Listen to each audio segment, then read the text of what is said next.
semaine, une vidéo un petit peu différente. Je sors de mon planning pour répondre aux questions qu'on m'a posées. J'ai un petit peu communiqué sur les différentes actions qu'il y a au travers de l'Europe et puis en Suisse concernant les agriculteurs, les manifestations, donc le fameux mouvement On marche sur la tête. Et vous êtes plusieurs à m'avoir dit, mais pourquoi toi tu manifestes, pourquoi tu râles, pourquoi tu n'es pas content? On a des serres derrière, enfin on a des gros tracteurs comme on peut entendre, enfin on a tout un tas de choses qui fait que les gens ont l'impression que tout est bien, que la vie est belle. Donc j'ai envie de faire une vidéo et cette fois j'essayerai pas de la faire simple et court, j'ai vraiment envie de vous parler de différentes choses pour vous expliquer quelle est la réalité, ma réalité en fait de notre entreprise et puis pourquoi ce mouvement il est important pour nous et puis quel message j'ai envie de vous faire passer. Donc si ça vous intéresse, restez connectés et puis les autres qui souhaitent juste savoir comment soutenir l'agriculture, achetez local, achetez de saison, peu importe où vous êtes, peu importe dans quel magasin vous allez y acheter, achetez local s'il vous plaît, c'est comme ça que vous pouvez nous soutenir de la meilleure des façons. Et si vous avez des questions, si vous souhaitez en savoir plus, allez tout simplement voir les agriculteurs à proximité de chez vous et ils seront à disposition, j'en suis certain, pour répondre à vos questions. Et pour les autres, retrouvez-nous sur les réseaux sociaux. Moi en tout cas je suis ouvert, n'hésitez pas à m'écrire. Donc, je vais déjà commencer par me présenter. Alors, je m'appelle Jérémy Blondin, ceux qui ne me connaissent pas. On est maraîcher depuis un peu plus de 6 générations à Genève en Suisse, un peu plus de 200 ans. Donc ma famille, on est passé du cheval au motoculteur, au tracteur, à la serre. Et je ne sais pas ce que les générations suivantes vont voir. Il y a beaucoup de choses qui se sont développées. Je suis papa, j'ai 2 enfants. Je suis le directeur du domaine des Matines. C'est une entreprise de maraîchage plutôt high-tech. Vous pouvez le voir là derrière moi. On a des serres sur 4 hectares. On a repris un verger depuis 2 ans, on fait aussi principalement de la pomme et on fait pas mal d'essais et on adore la technologie, comme notre slogan l'indique, l'innovation du terroir.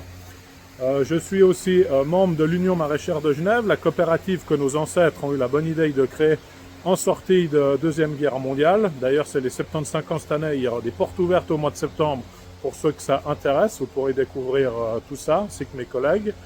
Et puis, je siège aussi, et c'est important de le nommer, à différentes commissions et conseils d'administration maraîchers agricoles, comme l'Union maraîchère suisse, l'Union maraîchère de Genève, évidemment, Cercle des agriculteurs ou autres. Et pourquoi? Tout simplement, pour me battre pour notre métier, pour me battre également pour mes collègues, parce qu'on a tous des intérêts divers et variés, ça dépend de tout un tas de facteurs. C'est un peu le gros challenge de l'agriculture aujourd'hui, de parler d'une seule voix. Parce qu'on parle agriculture, c'est très vague. Si vous êtes éleveur, si vous êtes en montagne, si vous faites du céréal, si vous faites des légumes, est-ce que vous faites des légumes, je ne sais pas, biologiques, est-ce que vous faites des légumes sous serre, est-ce que vous êtes mécanisé, est-ce que, comment ça s'appelle, tout un tas de choses, quoi. Ça dépend de beaucoup de facteurs. Donc c'est difficile de parler pour tout le monde et moi aujourd'hui ce que je vous propose, c'est de vous parler quelle est ma réalité, qu'est-ce qui se passe pour notre entreprise et qu'est-ce que on demande en fin de compte avec toutes nos actions. La première chose, ça peut paraître évident pour certains, le challenge c'est les prix. Aujourd'hui tout augmente, qu'est-ce que c'est un bon prix vraiment? Est-ce que c'est un prix pour le producteur? Est-ce que c'est un prix pour le consommateur? Tout le monde a envie de pouvoir s'en sortir, le consommateur doit pouvoir acheter des produits de qualité. Nous, on doit pouvoir investir. Quand on parle de la durabilité, il y a 3 volets, l'économie en fait partie, et si on n'arrive pas à être durable, j'ai envie de dire, l'entreprise va s'arrêter et on ne pourra plus produire de produits selon les règles locales. Donc pour nous, de notre côté, le gros de la production de notre entreprise se fait à travers la grande distribution. Je vous vois là sauter sur vos sièges, quoi, comment et tout. Chez nous, en tout cas, pour les maraîchers, la distribution en Suisse, c'est vraiment un partenaire. On essaye de communiquer au maximum avec eux, leur faire comprendre qu'est-ce qu'on a besoin, quelle est la différence entre la variété A et la variété B. Et aujourd'hui, le gros challenge au final, c'est que le légume ne pèse qu'une seule partie du prix que vous allez payer. Vous avez le transport qui est très important en Suisse. Pour l'anecdote, amener une salade de Genève à Zurich, ça coûte plus cher que de l'amener jusqu'à Barcelone, parce qu'on a des taxes poids lourds. Vous avez des emballages. Par exemple, ici, on a de la tomate Olivette derrière nous. Avant, elle est emballée dans une barquette plastique. Maintenant, elle est dans une barquette en carton. Ce coût est beaucoup plus onéreux. On a dû changer des machines. Par contre, le prix à la vente n'a pas forcément augmenté d'autant que le coût pour le producteur. Tout ça au nom de l'écologie évidemment. On a enlevé le plastique qui est autour. Cette année, on met des filets en cellulose, les étiquettes, etc., etc. et évidemment les caisses dans lesquelles on met. Donc il y a tout un tas de choses qui viennent influencer le prix. Donc l'objectif, c'est d'avoir le meilleur prix possible pour le consommateur, pour qu'il puisse consommer de manière qualitative, et un prix au producteur qui permet de pouvoir continuer. Aujourd'hui, nous, dans les prix, ce qui pèse le plus lourd dans la balance, c'est la main-d'œuvre, nos collaborateurs et collaboratrices. On a aussi envie de pouvoir payer et valoriser les personnes qui travaillent pour nous, pour vous nourrir. Et aujourd'hui, c'est difficile dans le milieu agricole de pouvoir payer des salaires, j'ai envie de dire, attirants. On essaye de travailler là-dessus, c'est un des intérêts aussi des serres. On travaille plus le samedi, par exemple chez nous, on essaye de travailler au maximum sur 5 jours. C'est pas possible pour toutes les variétés. On a envie de pouvoir payer les salaires le mieux possible. À Genève, pour l'anecdote, on a des salaires qui sont plus élevés à Genève que dans des cantons de Suisse allemande. Donc c'est difficile, on est sur le même pays, le même marché, on n'a pas les mêmes règles. On n'a pas les mêmes horaires de travail non plus. Donc il faut s'adapter, ça ne sert à rien de pleurnicher. On a des exigences aussi de prix, l'énergie. Et aujourd'hui, on nous demande de faire de l'énergie renouvelable, d'avoir de l'énergie renouvelable. Moi, je veux bien, mais il y a des problèmes techniques. C'est pas si simple que ça. Les Yaka Faucons, ils sont partout aujourd'hui. Et puis, il y a surtout un problème de coût. Aujourd'hui, on est sur une entreprise de 4 hectares. Les premiers chiffres qu'on articule, c'est plusieurs millions d'investissements pour pouvoir continuer de produire de manière durable. Mais on oublie le volet économique. On ne sait pas encore comment on va faire. Forcément, le coût après à l'année va être augmenté. Donc, le coût pour le consommateur va être plus haut. Est-ce que vraiment on va sauver le monde? C'est difficile à répondre à cette question, tellement il y a d'avantages et d'inconvénients sur chaque système. La réalité, c'est qu'aujourd'hui, on est en Suisse, on nous demande de faire ça, on a déjà des coûts de production qui sont beaucoup plus élevés, ça va être encore plus compliqué par la suite de répondre à ça. Donc aujourd'hui, je ne vais pas vous répondre à qu'est-ce qu'on va faire, comment et tout, mais c'est compliqué. Et c'est pour ça qu'on dit qu'on marche sur la tête. Je vous redonne un exemple. On parle d'énergie. Aujourd'hui, quand on parle du gaz, de l'énergie, on dit « Ah, mais vous chauffez dans les serres et tout ».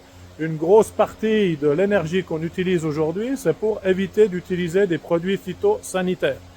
Donc, c'est-à-dire que demain, si on me dit « Tiens, il va falloir utiliser moins d'énergie », la première chose que je vais devoir faire, c'est d'utiliser des produits phyto. Et est-ce qu'on a envie de ça? Non. Par contre, celui qui s'occupe du créneau, on va dire, de l'énergie, il s'en fout qu'on utilise des produits phyto. Et puis celui qui s'occupe des produits phyto, il s'en fout qu'on chauffe, entre guillemets, qu'on utilise du gaz. Donc nous, on doit trouver un moyen de répondre à toutes ces exigences-là. L'exigence du consommateur, les exigences politiques, l'exigence de notre client. On a plusieurs clients. Tel client, il veut telle variété, tel client, il veut un tel. Il y en a un qui veut 12 mois sur 12, l'autre, il veut 3 mois par année. Il y en a, il veut des variétés plus rouges, l'autre, des variétés plus oranges. On doit répondre à tout ça. Et c'est pour ça qu'aujourd'hui, on dit qu'on marche sur la tête, parce que c'est très, très compliqué, pour pas dire impossible, de répondre à toutes ces demandes. Aujourd'hui, je vois pas où les lignes, elles convergent. C'est-à-dire que ce qu'on me demande, ça va soit à gauche, soit à droite. Il y en a un qui me dit il faut arrêter de chauffer, puis l'autre il me dit il faut arrêter de traiter. Moi je veux bien, mais je ne vois pas où c'est qu'on va pouvoir faire converger tout ça. Et si on parle encore dessous, on a parlé de main d'œuvre avant. Ok, mais il y a aussi les équipements. Les serres que vous avez derrière nous, c'est des équipements qui coûtent excessivement cher. J'ai un copain qui m'a dit allez, c'est les millionnaires en colère quand on manifestait. En Suisse, on manifeste de manière assez pacifiste. On a retourné des panneaux, on a fait des rassemblements de tracteurs et on est à disposition de la population. Oui, c'est vrai. Si vous vous en rendez pas compte, aujourd'hui, il faut des millions pour produire des aliments. Les serres qui sont derrière moi, on parle aujourd'hui d'environ 2 à 3 millions pour 1 hectare de production. Donc oui, c'est énorme. Les charges par année, c'est des centaines de milliers de francs. Tout cumulé, ça représente des millions. Que ce soit les salaires, que ce soit le chauffage et que ce soit l'investissement. On a des machines. Vous avez vu les tracteurs, oui, ils sont beaux, ils sont gros et tout, mais on n'a pas que ça. On a des machines pour trier les tomates, on a plein d'autres choses. On a tout simplement des machines pour aider les personnes à travailler. Pour la récolte, par exemple, on a des systèmes de petits trains automatiques. On utilise des choses, par exemple, comme les bourdons. Peut-être que là, vous voyez derrière moi, ici, on a une ruche. Donc, ça veut dire qu'on utilise des bourdons pour polliniser. On utilise des insectes pour protéger les plantes. Donc on fait tout un tas de choses vraiment pour essayer de travailler de la meilleure des manières possibles. Et aujourd'hui, on a aussi un gros souci, c'est l'image. On se fait critiquer toute la journée. Dans les médias, tout est de la faute des agriculteurs. sur Internet, dans les réseaux. N'importe qui a le droit à la parole. Et les réseaux sociaux, c'est intéressant, c'est pour ça que je me suis présenté au début. Par contre, ça a donné la parole à tout le monde, y compris à ceux à qui on ne demandait rien avant. Et quand on voit le résultat, j'ai envie de dire, on comprend pourquoi on leur demandait rien. Hein. Aujourd'hui, il y a des amateurs en fait qui font des théories pour expliquer oui, mais les serres, il n'y a pas de nutriments, il n'y a pas de goût, il y a ci, il y a ça. Alors qu'au final, ils y sont jamais allés. Ils ont des idées ou ils ont découvert ça sur TikTok.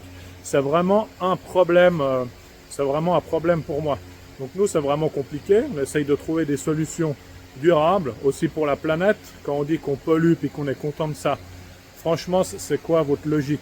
On est les premiers au contact des produits phyto. C'est-à-dire que si demain, on doit aller faire un traitement, une protection, un herbicide ou peu importe. D'ailleurs, quand on utilise pesticides, personne n'y comprend rien.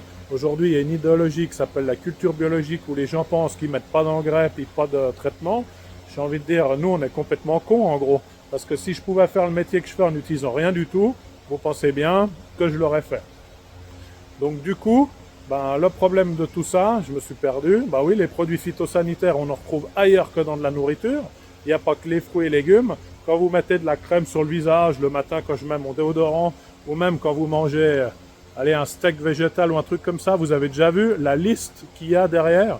Tout ce qu'il y a dedans, les conservateurs E, B, C, machin, les numéros sont tellement longs que j'arrive pas à les lire. Vous pensez que c'est bon pour la santé, ça? Aujourd'hui, c'est compliqué.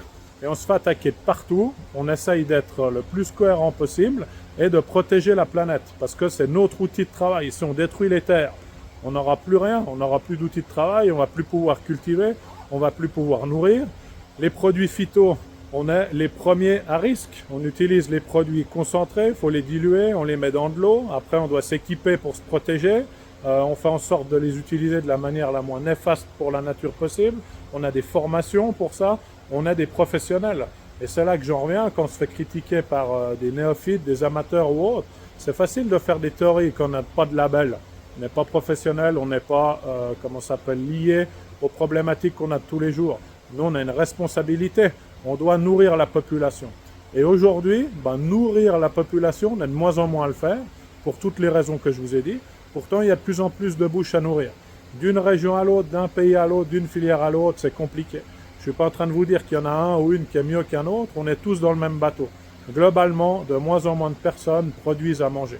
Pourtant, on a de plus en plus de bouches à nourrir sur la planète.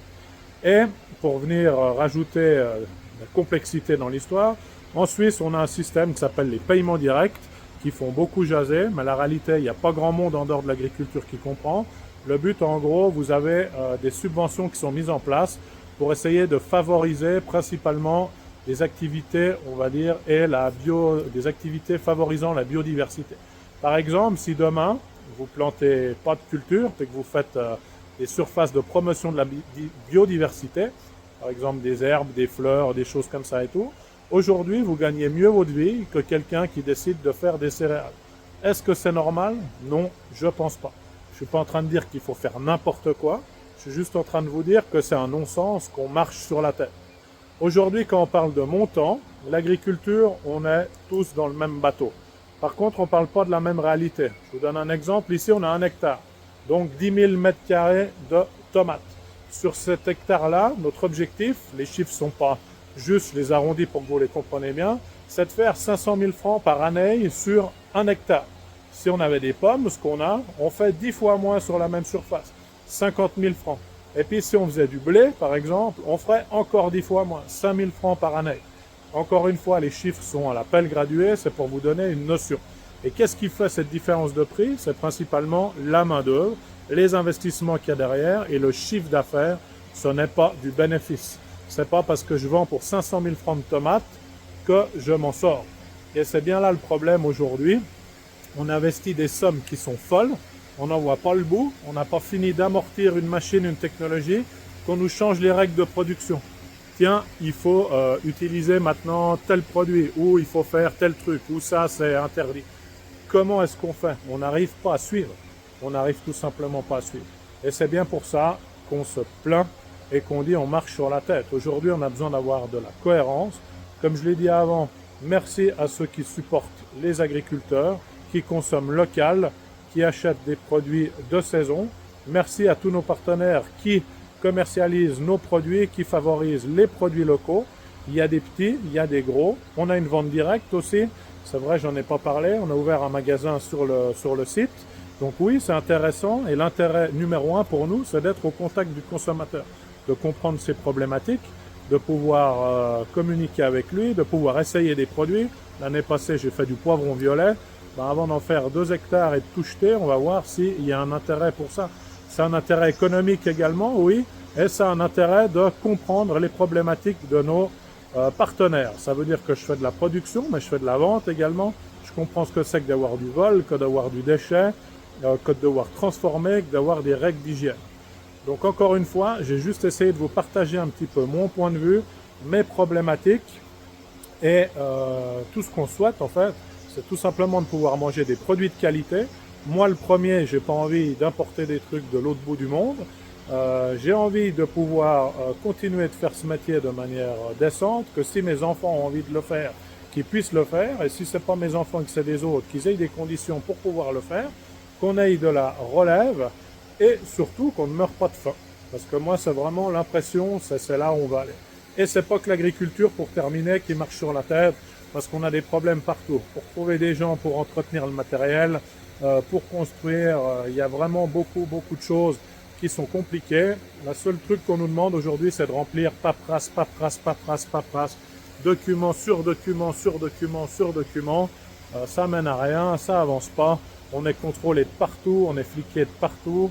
Il n'y a pas de, enfin, je suis pas sûr qu'il y a d'autres métiers où il y a autant de contrôle que chez nous. Et aujourd'hui, notre métier, c'est pas un métier, c'est des dizaines, voire des centaines de métiers qu'on doit pratiquer pour pouvoir produire des légumes. Donc tous ceux qui m'ont suivi jusque-là, je vous remercie. J'espère que mes explications étaient claires et intéressantes. Et puis je me répète, mais consommez local s'il vous plaît. Merci à tous ceux qui le font. Et à la prochaine, enfin la semaine prochaine, pour une vidéo, encore une fois, pour vous présenter la réalité des serres. Donc mes petits épisodes, à quoi ça sert. Toujours et encore dans le but d'être le plus transparent possible et de répondre à vos questions. Merci à tous, ciao.